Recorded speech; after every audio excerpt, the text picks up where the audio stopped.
growth, secret police, mindless bureaucracy, all combining to stifle individual excellence and personal freedom. We're approaching the end of a bloody century plagued by a terrible political invention, totalitarianism. Optimism comes less easily today, not because democracy is less vigorous, but because democracy's enemies have refined their instruments of repression. Yet optimism is in order, because day by day, democracy is proving itself to be a not at all fragile flower. No, democracy is not a fragile flower. Still, it needs cultivating. If the rest of this century is to witness the gradual growth of freedom and democratic ideals, we must take actions to assist the campaign for democracy. Our military strength is a prerequisite to peace, but let it be clear, we maintain this strength in the hope it will never be used. For the ultimate determinant in the struggle is now going on in the world will not be bombs and rockets, but a test of wills and ideas, a trial of spiritual resolve. The values we hold, the beliefs we cherish, the ideals to which we are dedicated. While we must be cautious about forcing the pace of change, we must not hesitate to declare our ultimate objectives and to take concrete actions to move toward them. We must be staunch in our conviction that freedom is not the sole prerogative of a lucky few, but the inalienable and universal right of all human beings.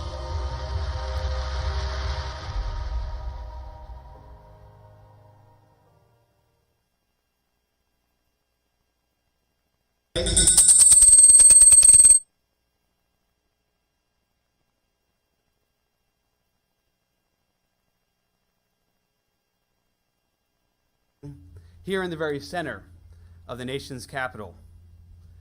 Whether you're here in person or online, we are so glad you could be with us because this is the first event in our new state-of-the-art institute, which makes this a special day. Of course, for many of us, simply wearing a suit is a special day these days. But today we're here to launch the Ronald Reagan Institute Center for Freedom and Democracy. And I want to say thank you to all the Reagan Foundation board members whose leadership made this day possible. In particular, I want to thank Mr. Ben Sutton, for whom this very auditorium is named. Ben was recently a guest on our weekly Reagan Institute podcast, and he recounted his first meeting of the Reagan board. He looked at the faces around the table and texted a friend that it was like being in a room of, quote, America's all-stars. Well, Ben, you are without a doubt an American all-star. And we thank you for your leadership and for always pushing us forward. Our mission here at the Washington, D.C. office of the Ronald Reagan Presidential Foundation Institute isn't just to preserve the past. It is to keep alive the timeless values from which a democratic, free, and peaceful future is born. And this facility, which you've made possible, Ben, will be central to that effort. Which brings us back to the Center for Freedom and Democracy. This new center is charged with ensuring President Reagan's vision of America as a shining city on a hill continues to inspire all those seeking freedom. Let me begin to tell you why. Our program today will provide a complete answer. In 1982, as we just saw in the video, President Reagan delivered an address to the British Parliament at Westminster. In his speech, President Reagan envisioned a world that few at the time could see, one where Soviet communism was left on, quote, the ash heap of history, and freedom and democracy were on the march. Many voices on the left, on the right, in government, and in media criticized or even mocked that address. But history would be the ultimate judge. History was on Reagan's side. And today, that speech enjoys a place in the canon of visionary speeches. Reagan said, quote, the objective I propose is quite simple to state, to foster the infrastructure of democracy, which allows the people to choose their own way, to develop their own culture, to reconcile their own differences through peaceful means. And that objective, that mission, remains as urgent today as it was nearly 40 years ago. Around the world, authoritarian regimes are on the rise, oppressing their own people, seeking to weaken democracies, ours included, so that they can reshape the world in their image. In his time, President Reagan knew similar challenges, and he believed that democracy was, quote, not the sole prerogative of a lucky few, but the inalienable and universal right of all human beings. What Reagan knew was that the people, when given a choice, will choose freedom over authoritarianism. So, channeling the relentless optimism of our 40th president, the Center will ensure this beacon of freedom continues shining brightly into the future. It's a mission we share with our speaker today.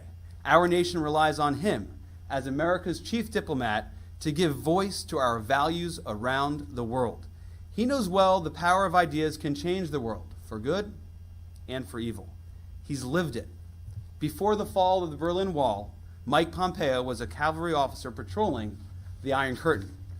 A few decades later, last November, we joined the Secretary in Berlin to celebrate the 30th anniversary of the fall of that wall. On the trip, the Secretary delivered an address on today's threats to freedom. Citing atrocities in places like Russia and China, he declared, quote, we must recognize that free nations are in a competition of values with those unfree nations. Mr. Secretary, as a leader who graduated top of his class at West Point, we know you are not one to back down from a competition. Neither was President Reagan, which is why we pledge to do our part through the Center for Freedom and Democracy to ensure free nations win that competition. And it's why we're honored to welcome you here on this special day. Ladies and gentlemen, please join me in welcoming the U.S. 70th Secretary of State, Michael R. Pompeo.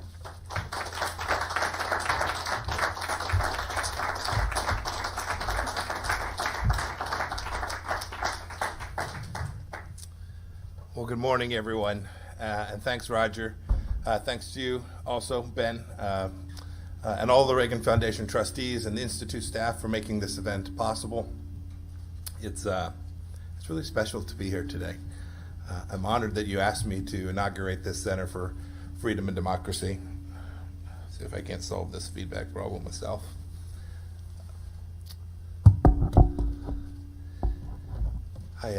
As we were getting ready for this, my team was helping me get ready, I was reminded of a line from Emerson. I don't quote poetry often. I should do so more. The President Reagan quoted during his famous speech at Westminster in 1982. He said that an institution is lengthened by the shadow of one man. And there is no man who did more than Reagan to restore America's confidence and advance human freedom in the post-World War II era. And so there's no better first event for the Sutton Family Auditorium than continuing that work by launching this new institution 40 years after America sent our 40th president to the White House.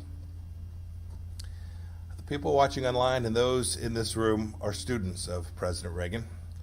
As a kid growing up in California, I got to see him in action as the governor. It was a very different California then.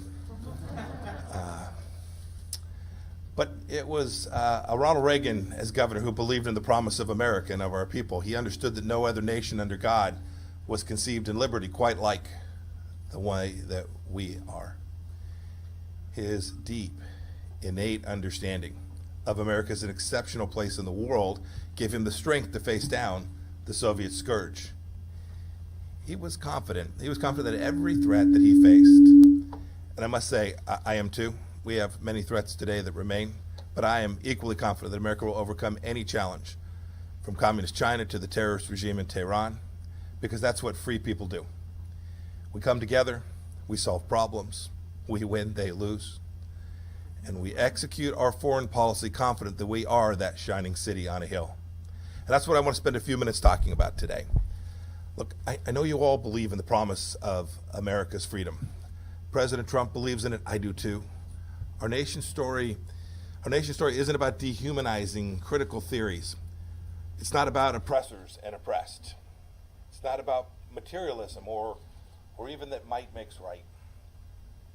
It's about the reality that all men and women are made in the image of God, with certain inherent God-given rights just by virtue of our humanity. These truths in the Declaration really are indeed self-evident. Never before, in all of recorded history, was a nation founded on the premise that government's role is to protect those very rights, to secure them. And it's what makes us so special. It's what makes us so good. And it's what I get to see every day as I work with my team or travel around the world. It's what always made our life so attractive to the strivers and those who are seeking a better world. I must say, as I travel, you don't see individual families trying to migrate to Iran or to Russia or to Venezuela. Those countries offer abuse, not the opportunities that free nations can afford peoples. I've talked about American exceptionalism. I did so in Brussels, I did it in Cairo, I did it in Jakarta, and every opportunity that I've had in my public life. Sometimes it was met with a resounding thud as well. I've walked out of quiet rooms. But President Reagan talked about America's founding promise. He did it in the same way he did it every chance he got to. And at Westminster, he reminded the audience what kind of people they were. Free people, worthy of freedom, and determined to not only remain so, but to help others gain their freedoms as well. He, President Reagan, put his belief in freedom and the American promise at the very center of how he thought about foreign policy. And so has the Trump administration. It was a half dozen years after his Westminster address. President Reagan returned to England and at Guildhall described how he had executed the vision he had outlined in 1982. He said his foreign policy had been one of strength and candor. And those principles have guided President Trump's foreign policy too. Take a look at the things that we have done so far. In the Middle East, American strength has replaced leading from behind. We destroyed the caliphate, the ISIS caliphate. We killed Baghdadi and Soleimani, and we have restored substantial deterrence. The effort against the Islamic Republic of Iran to put maximum pressure has denied Tehran and its terrorist proxies tens of billions of dollars. American diplomatic strength has made our relationships with our Gulf partners the closest that they have ever been. And by just simply recognizing Jerusalem, candidly recognizing Jerusalem as the capital of Israel, and acknowledging that the Golan Heights are part of Israel, we've helped secure our ally, the Jewish state, as central to the region's future. And it's, much to the chagrin of some here in town, has delivered peace and forged new ties of prosperity and security through the Abraham Accords. And we're not finished yet.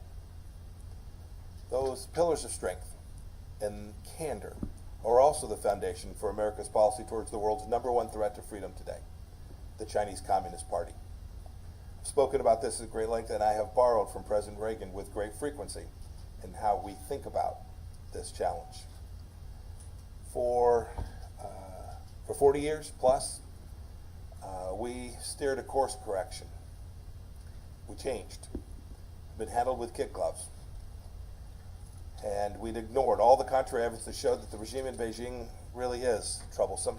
We showed what it is. It is authoritarian, it is brutish, and is antithetical to human dignity and freedom.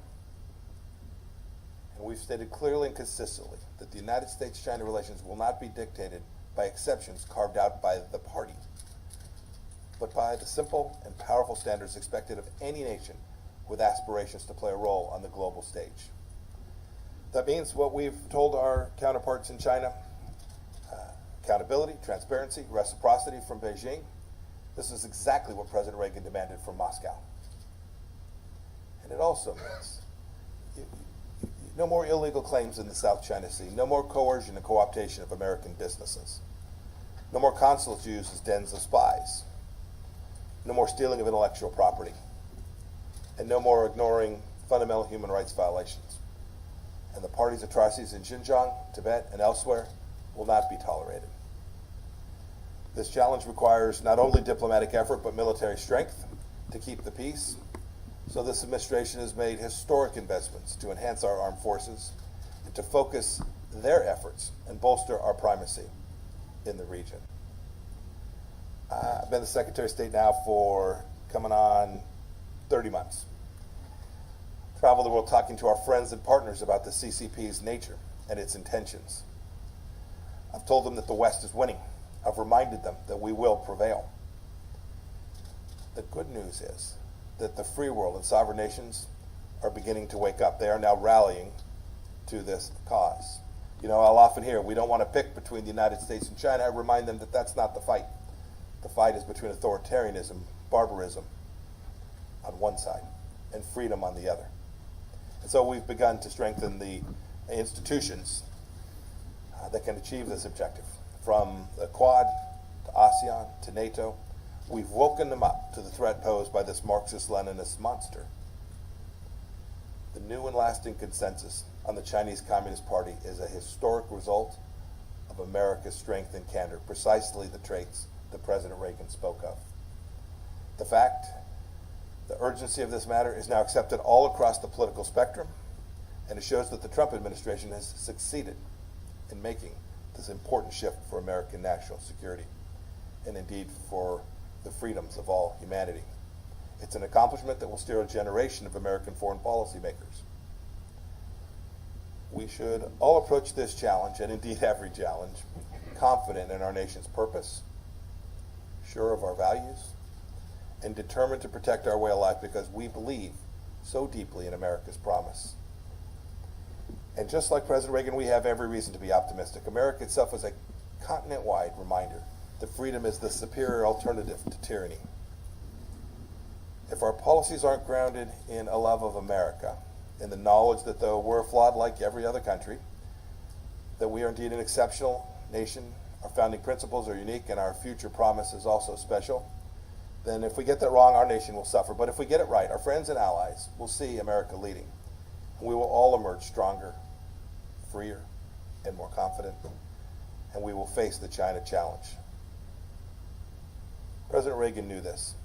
Appeasement and blind engagement makes us weak. Beijing, Tehran, and other tyrannical regimes take advantage of weakness.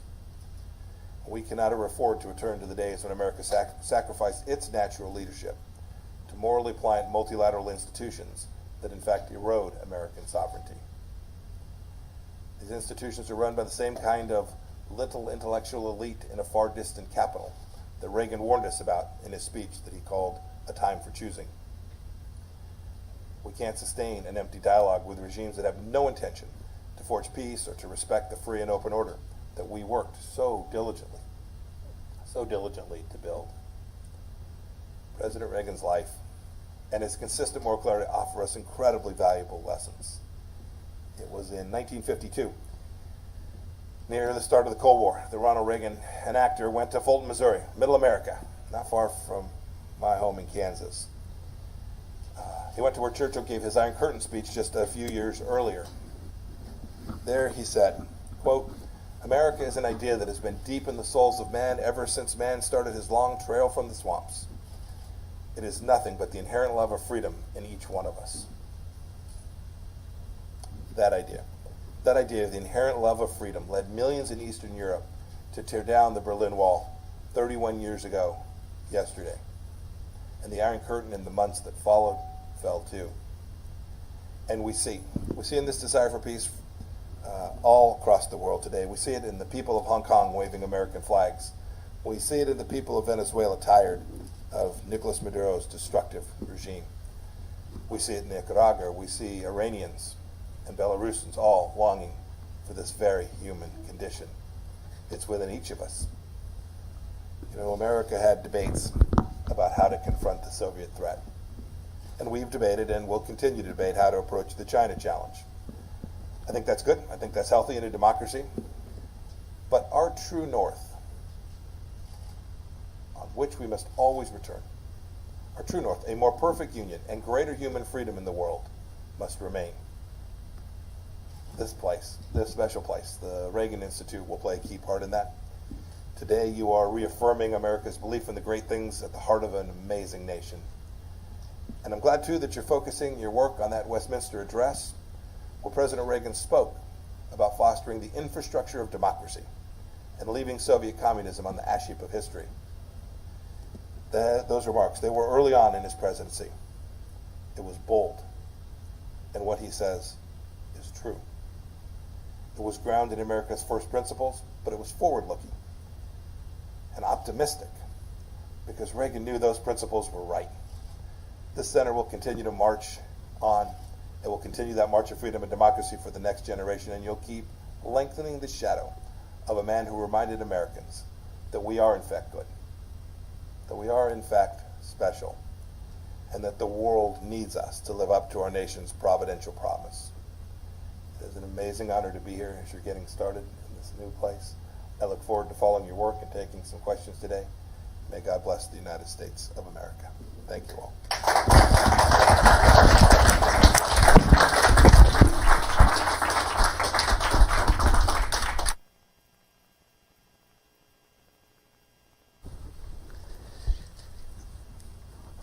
Thank you, Mr. Secretary. I was about to tell you how to put the mic on, but you clearly are capable at handling that. So we're going to take, we have time just for a few questions we'll do from the stage. And for those in the room and online, I think you agree with me, that was just a remarkable set of remarks and inspiring, actually, the way you integrated President Reagan's legacy with the work you've done as Secretary of State and the Trump administration. Let's start with China and the Chinese Communist Party. That was a big piece of your speech, and you reference President Reagan's speech in Fulton, in Missouri, and many people look at Churchill's speech in Fulton as kind of the Iron Curtain speech at the beginning of the Cold War. Your administration, or the President's administration, your time in this administration, did you witness a moment where you kind of had that Iron Curtain moment where you recognized that this regime, the Chinese Communist Party, presented a challenge that the only frame of reference was really going back to the Cold War? Yeah. So, the President, if you go back and look at the President's remarks from his campaign, and even before that, he had identified a number of the challenges connected to the Chinese Communist Party and its behavior. And then early on in the administration, as we developed our national security strategy, you can see it begin to become fleshed out. You can see the bones being put underneath it. And then as CIA director, I got to see firsthand every morning what these characters were up to. And when I say that, you get the chance to have the glimpse inside of the apparatus and its intent, which is critical. So we've lived with communist regimes in the world, and they'll choose their own governance model, but they don't impact the world in the way that Xi Jinping intends to impact the world. And so this combination of capacity and intent on behalf of the current leadership in the Chinese Communist Party, it became very clear that this was the central challenge that this administration would face, and we believe the central challenge America will face in the years ahead. And so we put together all the apparatus, all the institutions at the State Department. We have fundamentally reshifted how we think about the world. And my ambassadors, no matter where they are in the world, have China at the top of their list. So if you're an ambassador in the Democratic Republic of Congo, or in South Korea, or in Oman, you know that the Chinese Communist Party is intent on impacting that country, and we are determined to make sure that we use our capacity to push back against that challenge. I articulated perhaps more clearly in some remarks I gave at the Nixon Library. We've heard of that library. Where we for the first time took a complete laydown of the scope of the challenge presented and how the Trump administration has laid out its response, both the American response and then the response that we are working on the world, so that the world can see this and do this collectively. Because just as Reagan needed other partners in the fight against the authoritarian regime in the Soviet Union, this will take a global response as well. So I want to talk about allies in just a minute, but just to drill down a little bit more on China, famous image of President Reagan in front of the Berlin Wall, tear down this wall, iconic now, obviously quite controversial. The agency which you lead perhaps didn't want him to use those words. They got that wrong. But when you think about China, you think about the Great Firewall, right, which reflects what China is doing in the digital age. We're obviously wrestling how we manage the competition with China. Some would suggest that we should reinforce that wall and keep the free world outside of it and let China live within its Great Firewall. Give me your thoughts on that. Maybe we should take down the Great Firewall and aspire for that in the same fashion that we wanted the Berlin Wall to come down. Yeah. In the end, the people of China will ultimately be determinative, just as the people of the Soviet Union were ultimately determinative of the course of history inside of that country.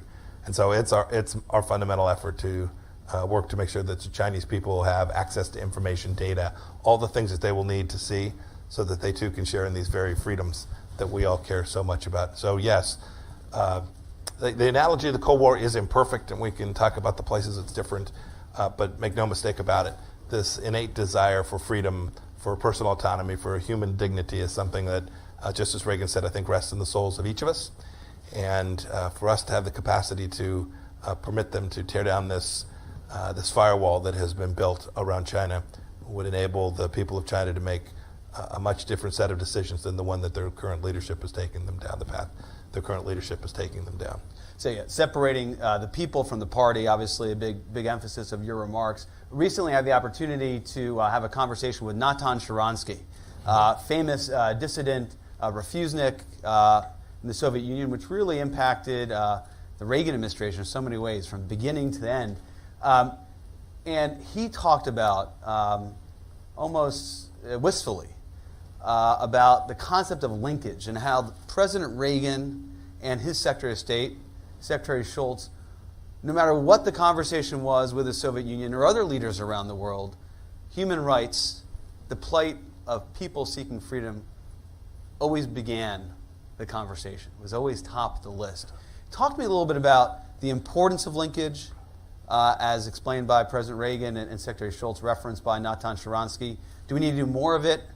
And how do we continue kind of advancing that, whether you're dealing with the Chinese Communist Party or even our friends and partners? Sure. So a complicated topic. I've actually spent a lot of time. So we've put a course, two things in the State Department while I've been there. One is I put together a commission. It's called the U.S. Commission on Unalienable Rights. We wrote a report. I'd urge you to read it. It takes about 40 minutes to flip through. But it was an attempt to reground American foreign policy in these fundamental understandings about human dignity. And I think the commission did a phenomenal job of going back to our Declaration of Independence, back to the Universal Declaration of Human Rights, and accounting for these things, these pre-political rights that were provided by God, not by government. And I think it refocused our effort in the State Department. I hope that it did set down not policies but principles on which we ought to do and think about human rights. Second, we spent a lot of time working on religious freedom issues, that central freedom, the capacity to exercise one's conscience and one's faith in the way that they want. And I put those two as a baseline to answer your conversation, because it's the case that no matter where we go, whatever country we're dealing with, whether they're people we have a security relationship with, or when we're dealing with the Chinese Communist Party and the horrors that are taking place inside of China today. Not just I talked about Xinjiang in my remarks, but Catholic churches are being desynicized, are being sinicized. You're seeing Christian faith stamped out in Tibet, in now northern Mongolia. Every place that human freedom wants to flourish, the Chinese Communist Party is resisting it. And so each time we have a conversation at every level between the United States and China, we raise these issues, in part because I think President had it right to link them matters, but second, I think we have a fundamental obligation to do this on behalf of the American people. In your remarks, and we only have a few more minutes, so we'll just do a couple more questions, you reference international organizations and how they've often sought to erode our sovereignty. You also did that in a section of your speech talking about strength and candor and the need to have a foreign policy that advances and that speaks that way.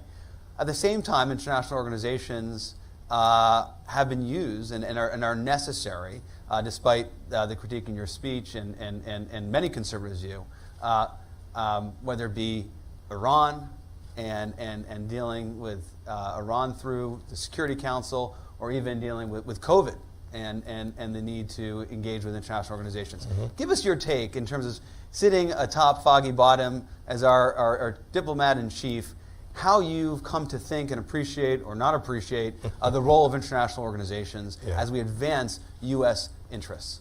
Yeah, so you're right, appreciate and not appreciate, some of each, to be sure.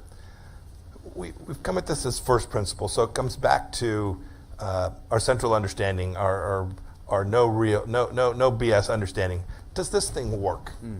You set an institution up, it's 70 years on or it's 100 years on, is it still functional? Is it fit for purpose? This is what everybody does in their personal life. It's what every business does. Does the institutional structure permit us to get to the place that we were intending? Not necessarily America's intention, but the very statement of mission that the institution has. If it is broken beyond repair, in spite of great American efforts, I'd give you the Human Rights Council at the United Nations. Classic example. If it's broken beyond repair, at some point you just have to say, I don't want to be connected to that, I can't fix it. I'm going to go try and create something outside of that will actually deliver on human rights. There's other things you try to fix. I'll give that you hinted at the World Health Organization. We've been through 3, maybe 4 efforts at reforming the World Health Organization. Significant efforts, real efforts, American-led efforts over decades, Republican and Democrat administrations alike.